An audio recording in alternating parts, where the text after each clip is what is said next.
New tonight, Supreme Court Justice Clarence Thomas addressed the High Court's draft on abortion that was leaked at an event in Dallas last night. He said the leak changed the nation's highest court. That leaked opinion suggested the court is poised to overturn Roe v. Wade, or the case that made the right to choose abortion law.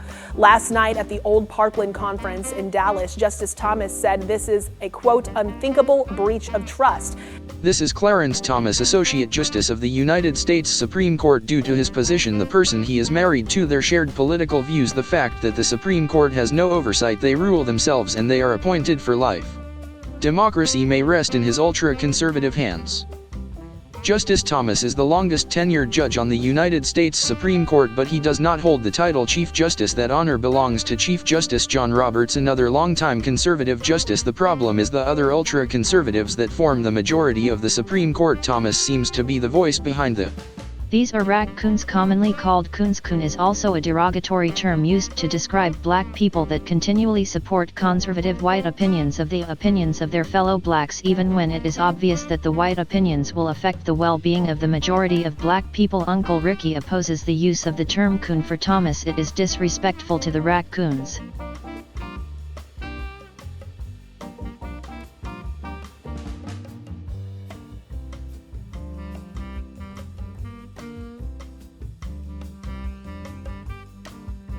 Clarence Thomas is an enigma. A person or thing that is mysterious, puzzling, or difficult to understand. The story of Clarence.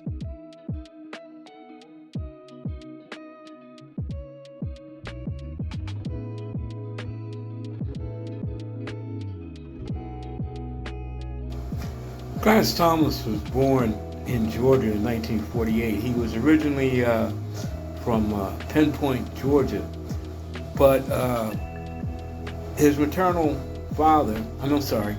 father deserted the family when Thomas was very young. His mother couldn't raise him and his brother by herself, so she shipped him off to her father, their maternal grandfathers, who lived in a Gullah community, a poor Gullah community outside of Savannah, Georgia. Clarence Thomas was raised as a Catholic, and to today, he still professes to be a devout Catholic. His religious beliefs seem to be reflected in some of his most recent judicial rulings concerning, public expressions of religion, especially when connected to the educational system. Clarence Thomas is truly an enigma.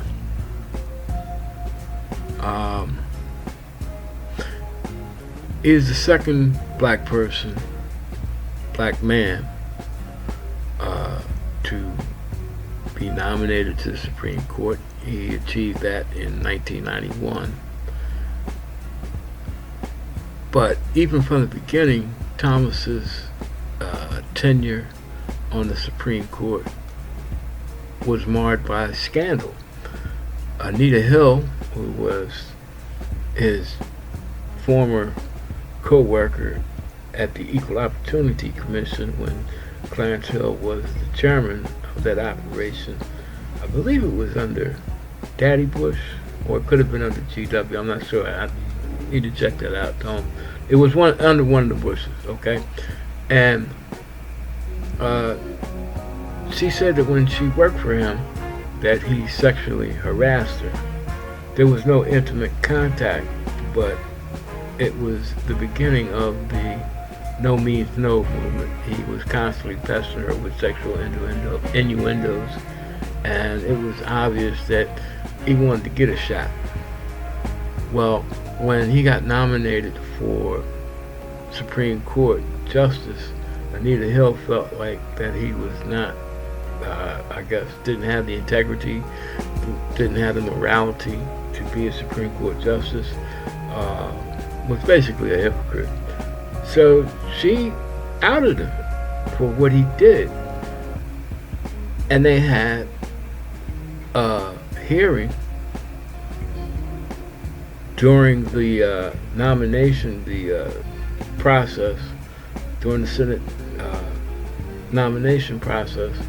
And basically what happened was Joe Biden was the chairman of the Senate Judiciary Committee at that time, so he was in charge of the whole circus. And basically what happened was 12 white men beat up on one black woman for about a day and made her look like shit, and then ignored her and voted to make Clarence Thomas the second black associate justice on the Supreme Court of the United States of America. Now, if we fast forward to recent history, it sounds very reminiscent of, guess who? Brett Kavanaugh. So the precedent was already set for Supreme Court nominees lying,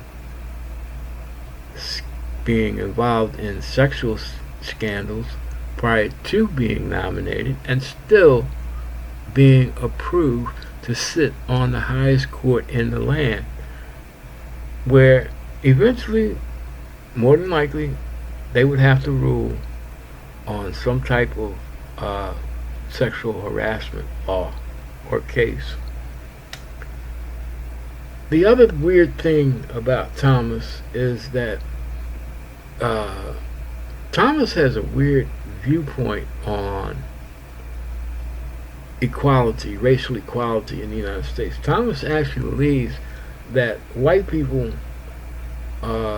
basically run the country, and black people don't have a chance to be all that they can be as long as we are in, as the races share one country.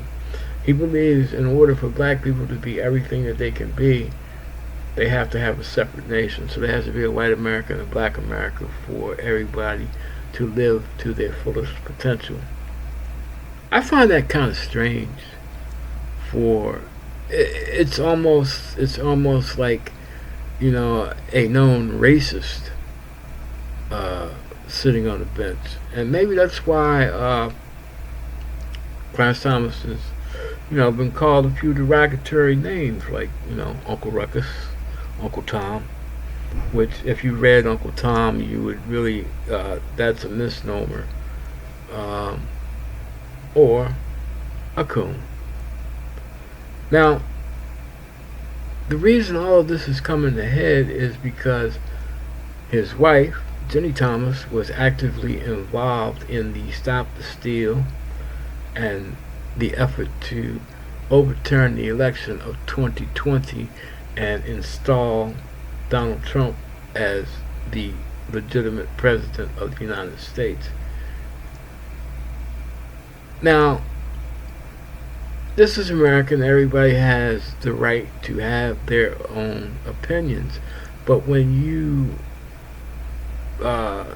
tend to put your opinions into action, and your actions result in the Stop the Steal rally and the riot, the insurrectionist riot that followed, then you might need to be investigated, because no matter how much you cry patriotism and love of country and love of God,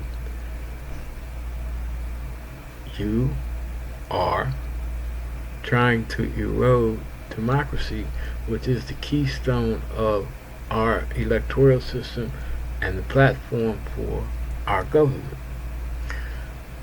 Now, normally with Thomas being a judge, if he was any lower than the Supreme Court, he would probably have to recuse himself, and if he didn't, he would be forced to recuse himself by whatever oversight body there was for that judicial circuit. The Supreme Court has no oversight. They make up their own rules.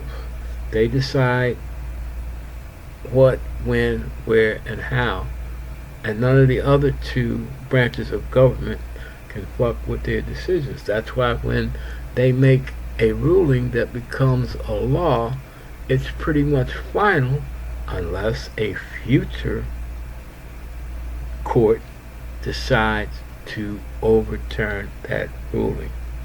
Vis-a-vis the overturning of Roe versus Wade by the ultra-conservative rogue court that we have now.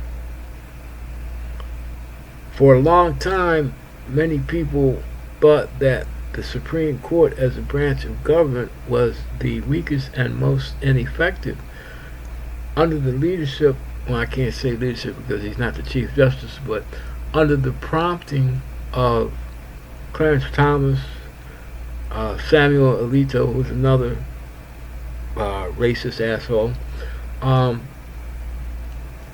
this court with the 6-3 majority, because John Roberts, who is the Chief Justice of the United States Supreme Court, is a known conservative. One of the main things he's attacked during his entire career before the Supreme Court and on the Supreme Court is voting rights. He is anti-voting rights. Clarence Thomas is anti-voting rights. He, when the Trump cases came before the Supreme Court during the Stop the Steal bogus thing, even the conservative justices said that Trump was full of shit, except for Clarence Thomas. During the argument, he made a point of saying that certain states had that in his belief had violated the Constitution by changing the mail-in voting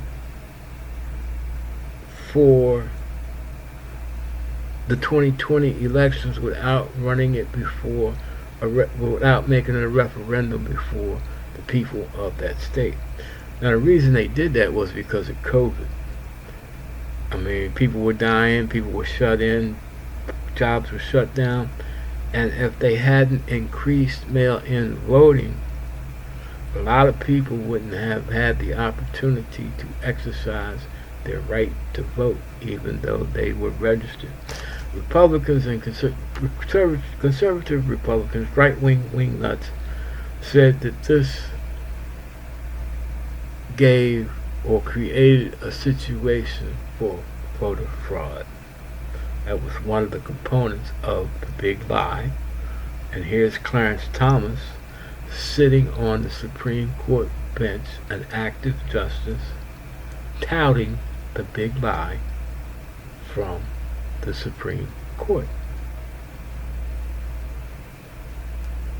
Then you add that with his wife's activities, and you got to ask yourself the question, how deep does this go? The next thing is, because of Trump and the documents in Mar-a-Lago, when the DOJ originally asked, when the question came up of executive privilege, did Trump have executive privilege? And 8 of the justices, regardless of their political affiliation, said no. Joe Biden, because he was a legitimate president, had executive privilege. Executive privilege does not extend to former presidents. Trump had to give the documents back. Clarence Thomas said no, that Trump had privilege. This is when his wife's connection to January 6th came out, because the documents that were wanted by the January 6th committee. And in these documents, in these text messages to Mark Meadows, were the exchanges between him and Jenny Thomas, and it proved that she had actively lobbied secretaries of state and governors to provide alternate slates of electors on January 6th, so that if Mike Pence decided to go along with the overall scheme and declare the election invalid, these electors could step forward and cast their votes for Donald Trump, and Donald Trump theoretically would have been the President of the United States again. Now, all of this is shaky, all of this is highly illegal, constitutionally unsound, and basically damn near, I don't know, treasonous, maybe. Definitely insurrectionist. And here we have the wife of Supreme Court Justice, obviously involved, maybe not to the level of the January 6th riot, but too far involved to be married to a Supreme Court Justice and not have her ideas at least be expressed to him, if not shared by both of them. And it's becoming obvious that they both share the same wacky far-right ideals. Now, Clarence Thomas has to decide whether Trump's appeal to the Supreme Court to have the Supreme Court rule against DOJ to slow down the investigation for his hand-picked handmaiden Eileen Cannon to remain in charge, to be able to sway things from her position in Trump's favor until the Supreme Court decides whether to rule on Trump's frivolous, idiotic case. He really, every legal expert says he doesn't have a leg to stand on. And, it's allegedly, he's guilty of sin. And I'm only using the allegedly part just to cover my ass.